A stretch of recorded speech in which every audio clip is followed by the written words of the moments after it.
Hello students, मैं आपको BSc first year का मैकेनिक्स पेपर का पहले चैप्टर का एक टॉपिक लर्न करवाऊंगा।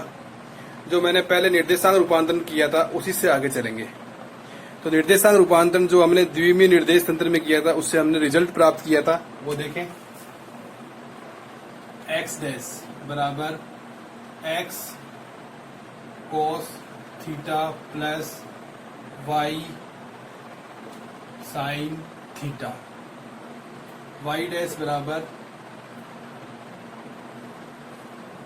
Minus X sine theta plus Y cos theta. ये हमने रिजल्ट प्राप्त किया था।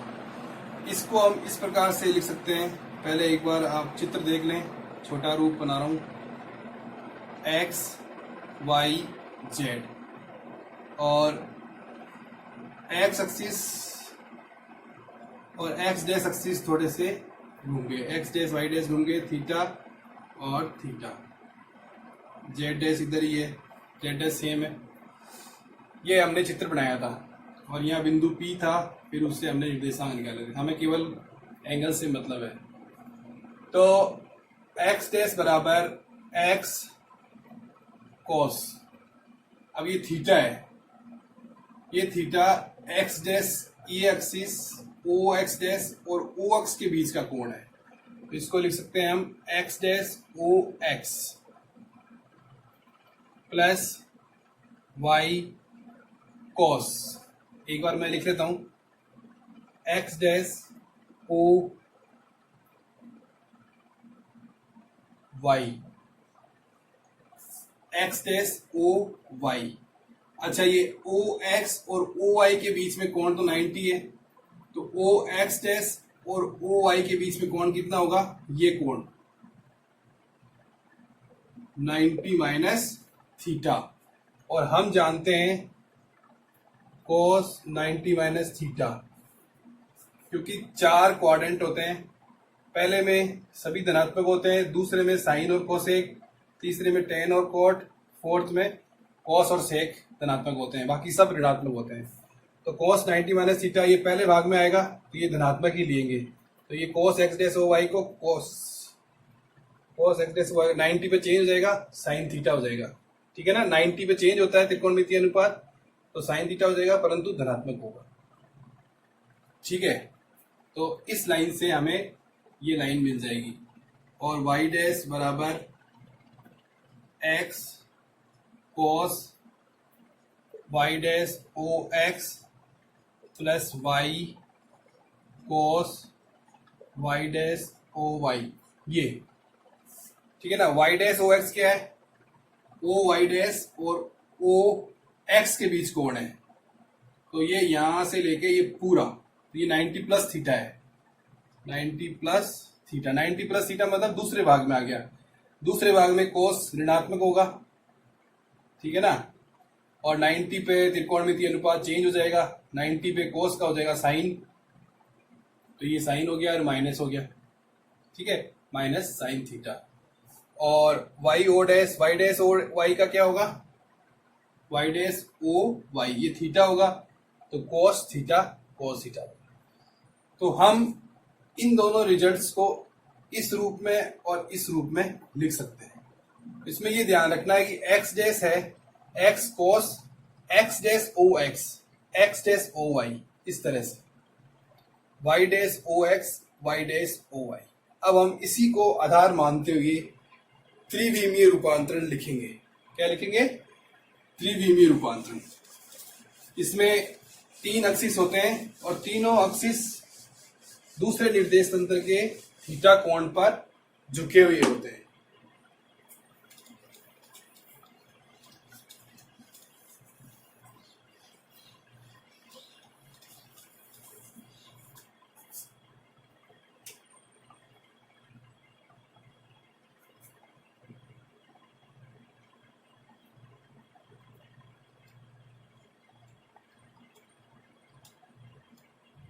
त्रिविमीय रूपांतरण इस तरह से होंगे। ये एक्स वाई जेड, ये एक्स डैश, ये वाई डैश, ये जेड डैश, तीनों एक्सिस थीटा कोण से घूमेंगे। तो इसके लिए निर्देशांक रूपांतरण संबंध हम द्विविमीय रूपांतरण को देखते हुए क्या लिखेंगे? पहले लिखेंगे X dash X cos plus Y cos plus Z cos. अब एक्स डैश का है तो एक्स डैश ओ एक्स के साथ में, एक्स डैश ओ वाई के साथ में, एक्स डैश ओ जेड के साथ में। इसी प्रकार से वाई डैश का लिखेंगे X cos Y dash O X के साथ में plus Y cos Y dash O Y के साथ में plus Z cos Y dash O Z के साथ में। इसी प्रकार जेड डैश का लिखेंगे X cos Z dash O X के साथ में प्लस वाई कॉस, अब किसके साथ में लिखेंगे? जेड डैश का ओ वाई के साथ में plus Z cos Z dash का किसके साथ में लिखेंगे? जेड के साथ। इस प्रकार से हम तीनों एक्सिस के साथ एक एक एक्स के कोण लेते हुए लिखेंगे, कॉस लेते हुए लिखेंगे। ये होगा त्रिविमीय रूपांतरण। त्रिविमीय रूपांतरण में रूपांतरण समीकरण होंगे।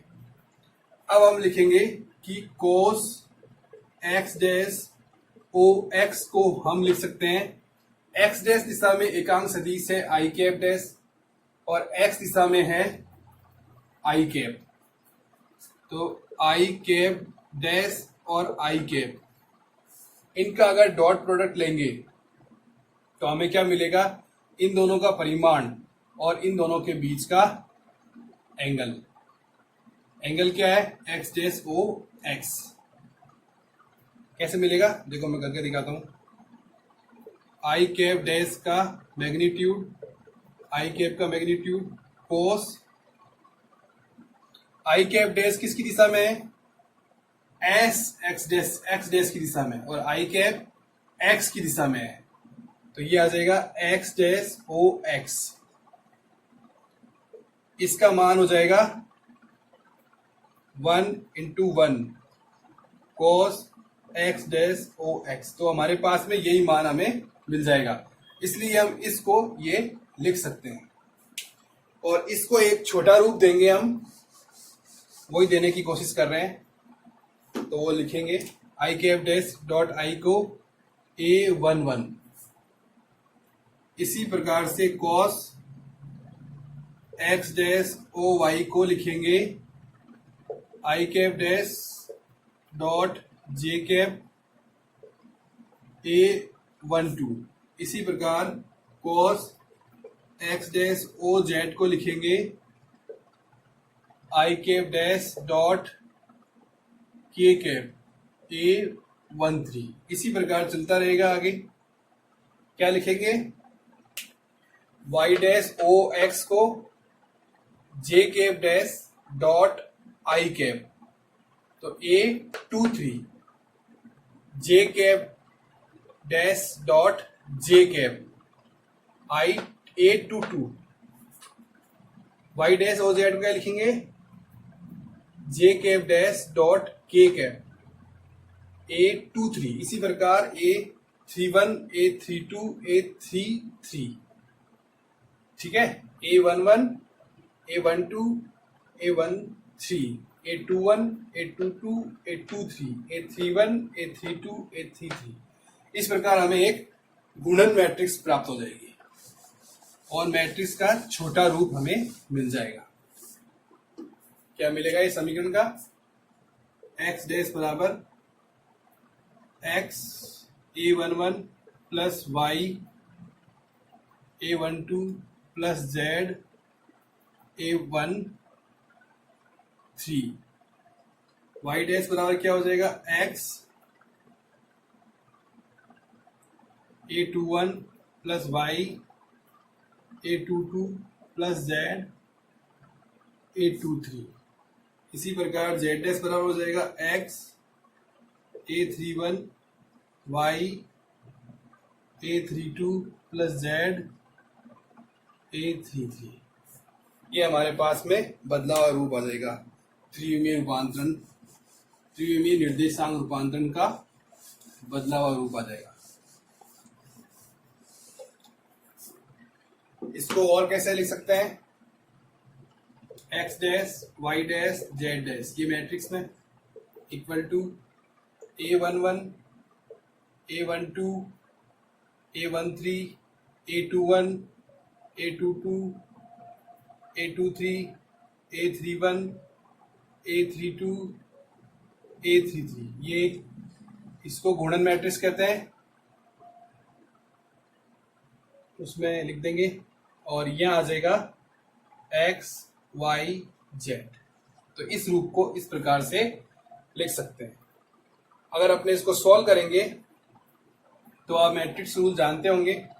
A11 x plus A12 y plus A13 z, ये आ जाएगा पूरा।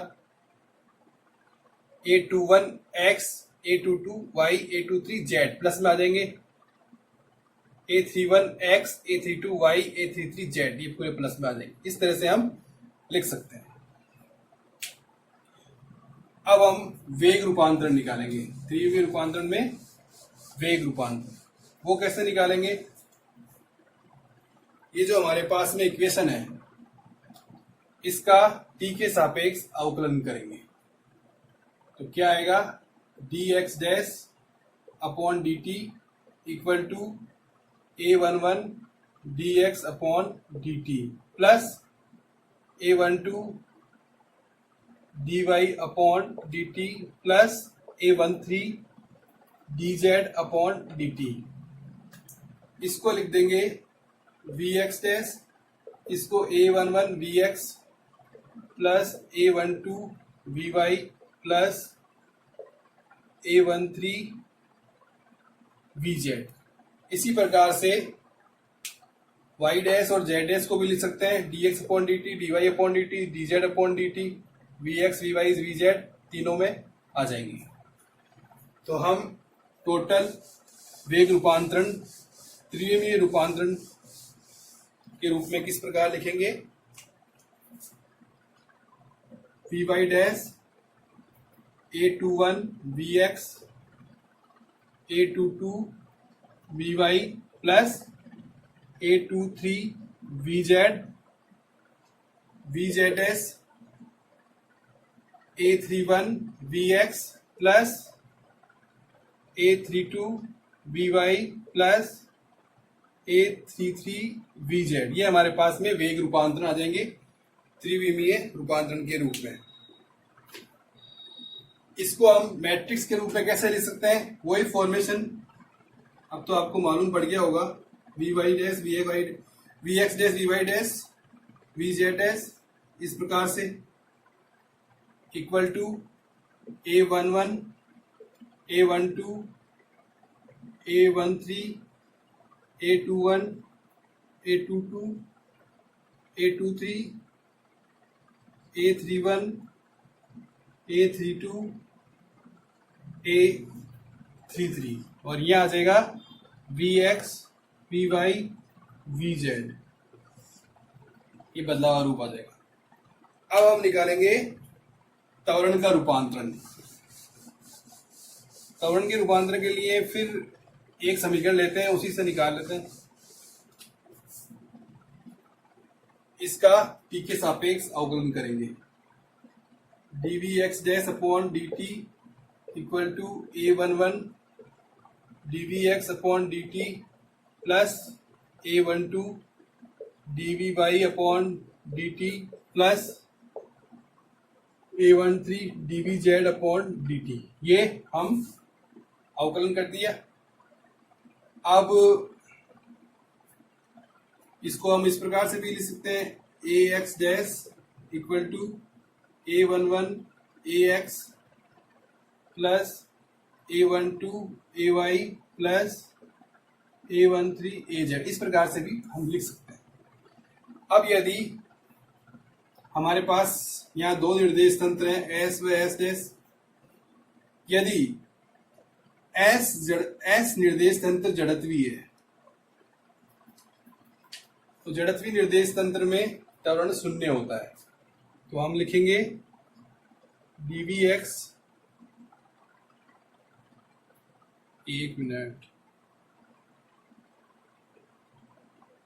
dvx upon dt equal to 0, dvy upon dt equal to 0, dvz upon dt equal to 0।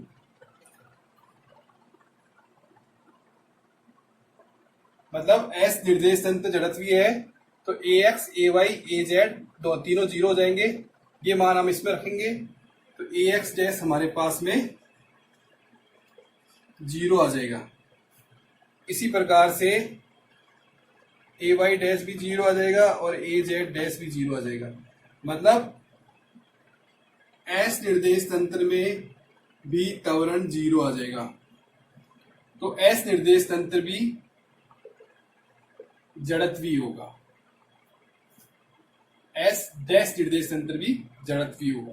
क्योंकि एस निर्देश तंत्र जड़त्वीय है तो ax, ay ये जीरो है, az त्वरण जीरो होते हैं, हम जानते हैं। जड़त्वीय निर्देश तंत्र की परिभाषा क्या होती है? जब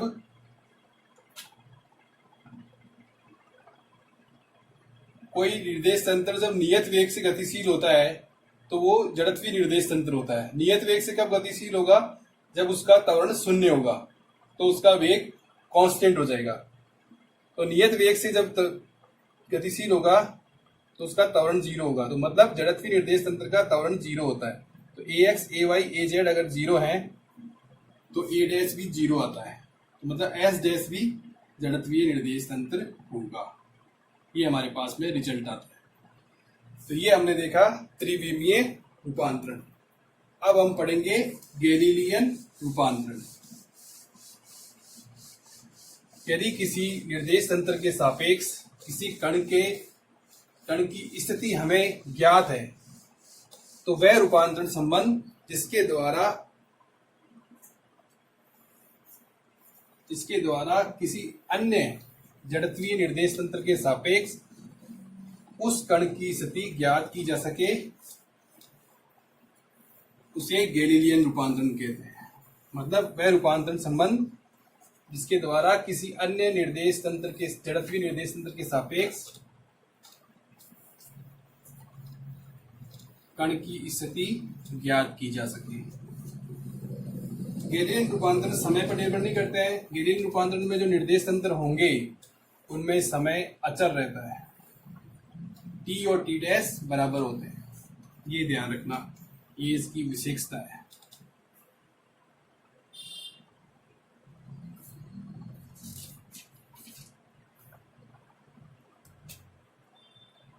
गैलीलियन रूपांतरण में पहला टॉपिक है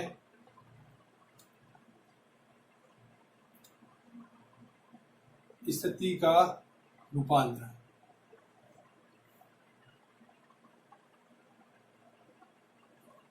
इसमें पहला पॉइंट है जब दो निर्देश तंत्र प्रारंभ में संपाती हों।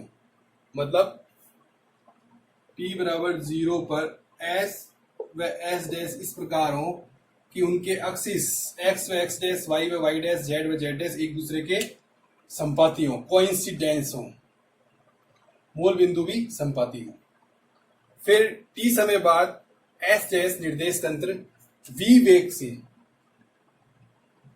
इस प्रकार गतिशील हो जाए कि x डैश, y डैश और z dash axis x, y, z axis के समांतर रहे।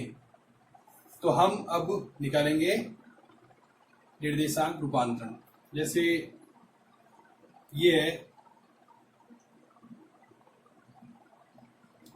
x, y, z और ये s निर्देश तंत्र है।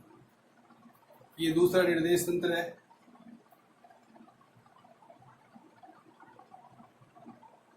x dash, z dash, y dash, ये s डैश निर्देश तंत्र है। ये v वेग से गतिशील है।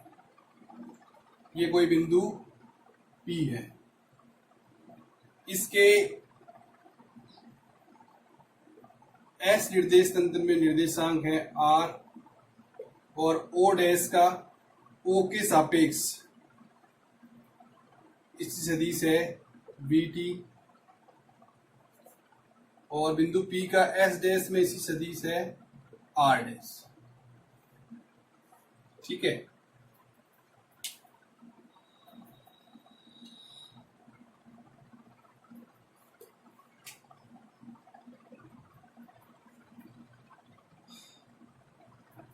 हमने क्या लिया कि t बराबर 0 समय पर s व s डैश निर्देश तंत्र संपाती है, तब ये x dash axis, y dash axis, z dash axis यहाँ इस एक्सिस पर है और ये मूल बिंदु इस मूल बिंदु पर है।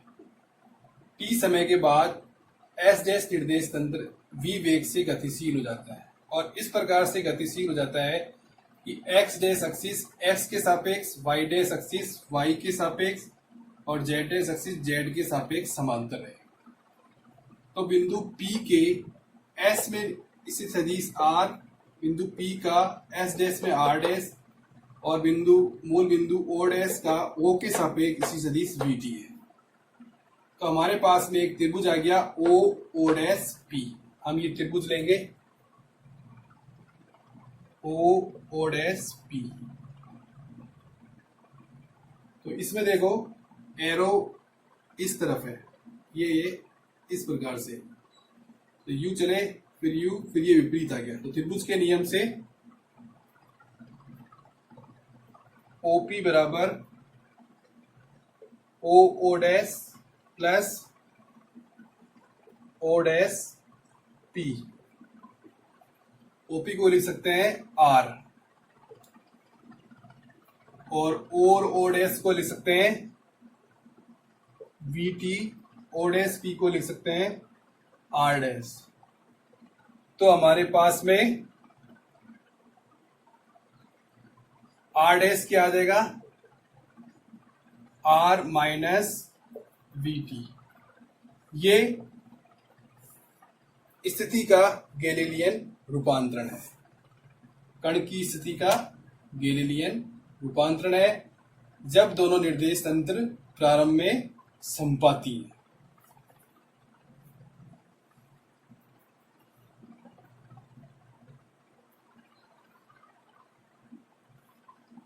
इसको और थोड़ा सा रूपांतरित रूप में लिख सकते हैं हम, अगर चूंकि S डैश निर्देश तंत्र S के सापेक्ष v वेग से गतिशील है, S डैश निर्देश तंत्र v वेग से गतिशील है, तो S निर्देश तंत्र में वेग v के x y z अक्षों के अनुदिश घटक vx, vy, vz हैं। तो हम v को क्या लिख सकते हैं, vx i cap plus vy j cap plus vz k cap, और r डैश को क्या लिख सकते हैं, x dash i cap plus y dash j cap plus z dash k cap, और r को r डैश क्या है, S डैश में बिंदु P का सदिश है और R क्या है, x i cap plus y j cap plus z k cap. ये बिंदु P का S निर्देश तंत्र में, ये तो S डैश में है, ये S निर्देश तंत्र में इसी सदिश है। ये मान हम इस समीकरण में स्थिति के रूपांतरण में रखेंगे। तो R डैश की जगह क्या लिख देंगे, x dash i cap plus y dash j cap plus z dash k cap equal to R की जगह क्या लिख देंगे, x i cap plus y j cap plus z k cap minus v की जगह क्या लिखेंगे, vx i cap plus vy j cap plus vz k cap, और t आ जाएगा बाहर। ये माइनस दो बार नहीं है, एक बार ही है। फिर आई कैप, जे कैप और के कैप निर्देशांकों की तुलना करेंगे। तो एक्स डैश का मान आएगा, एक्स डैश बराबर x minus v x T.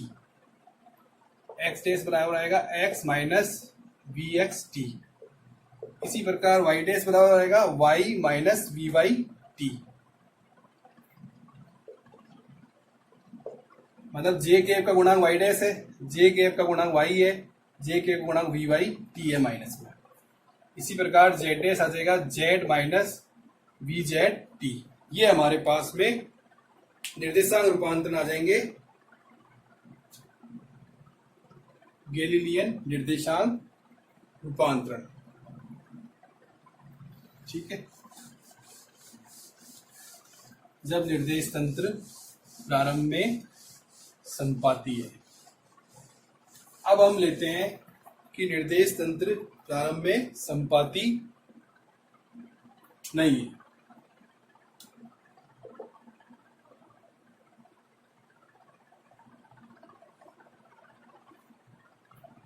ये x, ये y, ये z, ये o, ये s निर्देश तंत्र। ये x जीरो डैश, ये y जीरो डैश, ये z जीरो डैश, ये है s जीरो डैश, ये o जीरो डैश, ये t बराबर जीरो समय पर दोनों निर्देश तंत्र अलग अलग स्थितियों पर है। फिर गतिशील हो जाता है t समय बाद में, तब ये हो जाएगा x dash, y dash, z dash, ये हो जाएगा s डैश, v वेग से गतिशील, ये हो जाएगा o डैश। ठीक है, s zero dash, s dash t बराबर जीरो समय पर है, मतलब प्रारंभ में निर्देश तंत्र संपाती नहीं है, ये कंडीशन है। तो o जीरो डैश का o के सापेक्ष जो इस सदिश होगा वो होगा r जीरो, और o डैश का o जीरो डैश के सापेक्ष, चूंकि ये v वेग से गतिशील है इसलिए vt होगा। और यहाँ बिंदु P ले लेंगे, उसका s डैश में वैसे ही जैसे पहले निकाला था r डैश, और यहां से सीधा r। तो अब हमारे पास में जो r स्थिति सदिश आ जाएगा वो आ जाएगा r zero plus we T plus r dash. तो अगर हम r डैश निकालना चाहें तो हमारे पास में आ जाएगा r minus r zero minus we T. ये गैलीलियन रूपांतरण आ जाएगा जब निर्देश तंत्र संपाती नहीं है, जब निर्देश तंत्र प्रारंभ में संपाती नहीं है तो स्थिति का गैलीलियन रूपांतरण आ जाएगा। अब दो बिंदुओं के बीच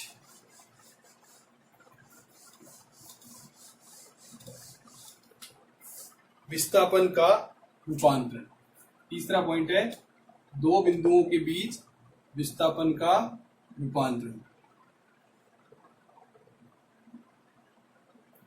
दो निर्देश तंत्र हैं, ये तो S है, x, y, z।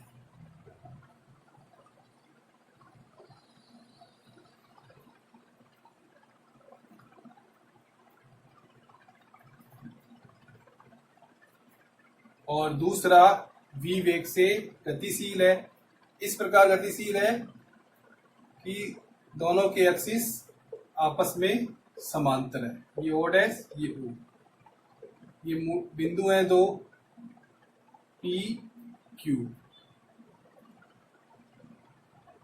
थोड़ा सा क्या है कि बिंदु P का S में इसी सदिश R1 है, Q का है R2 और P का S डैश में है R1 डैश और R2 डैश। और O डैश मूल बिंदु का O के सापेक्ष जो स्थिति सदिश होगा वो है VT।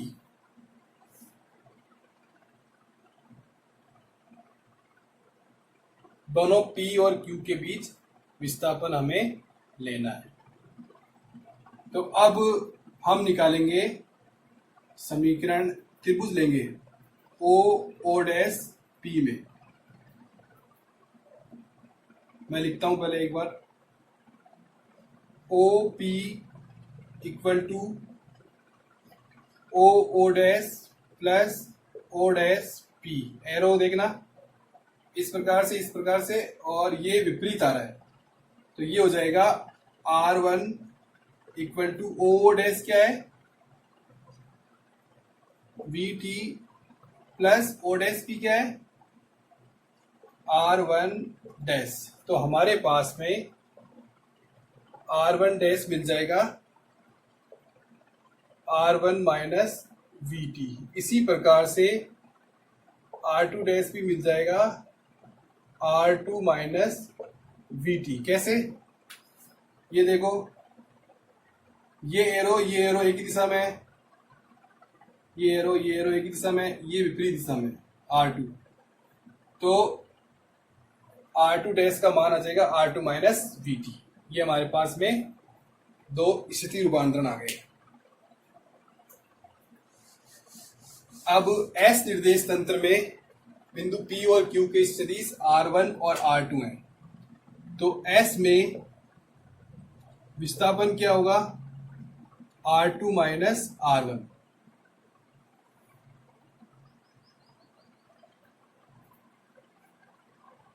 विस्थापन,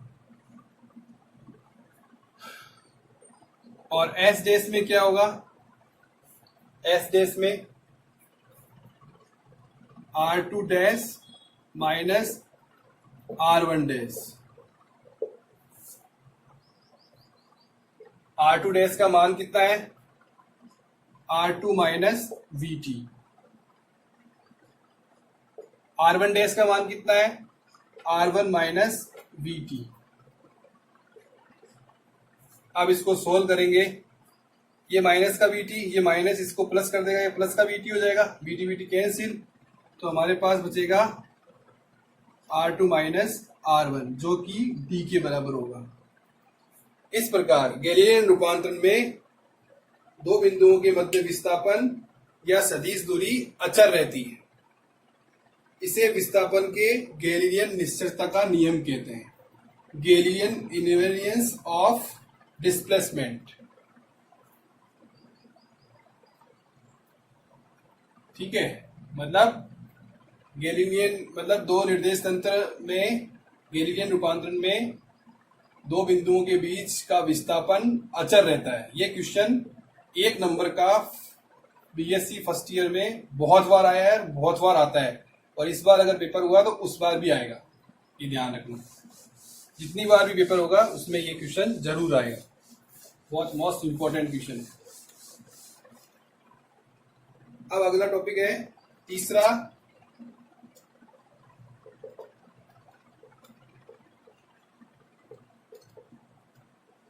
वेग रूपांतरण। हमारे पास समीकरण है R डैश बराबर R माइनस VT। इसका T के सापेक्ष अवकलन करेंगे, dr dash upon dt equal to dr upon dt minus V। तो ये हो जाएगा V dash equal to V minus V। इसको इस प्रकार से लिख लो, थोड़ा चेंज हो जाएगा। तो ये हमारे पास में वेग रूपांतरण समीकरण आ गया, गैलीलियन वेग रूपांतरण समीकरण।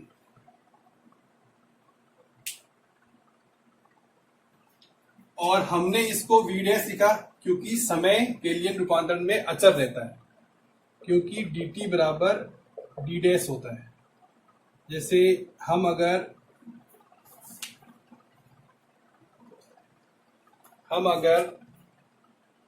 V डैश लिखें तो dr dash upon dt dash को हम लिख सकते हैं dr डैश अपॉन dt, क्योंकि गैलीलियन रूपांतरण में समय अचर रहता है, समय पर निर्भर नहीं करता।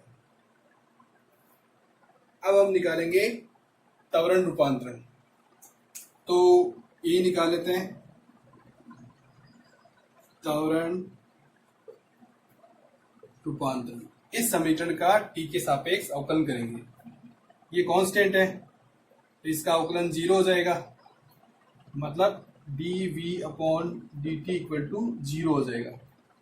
तो हमारे पास में आ जाएगा dv dash upon dt equal to dv upon dt, a dash equal to a। ये त्वरण का निश्चितता का नियम है, गैलीलियन इनवेरियंस ऑफ एक्सीलरेशन,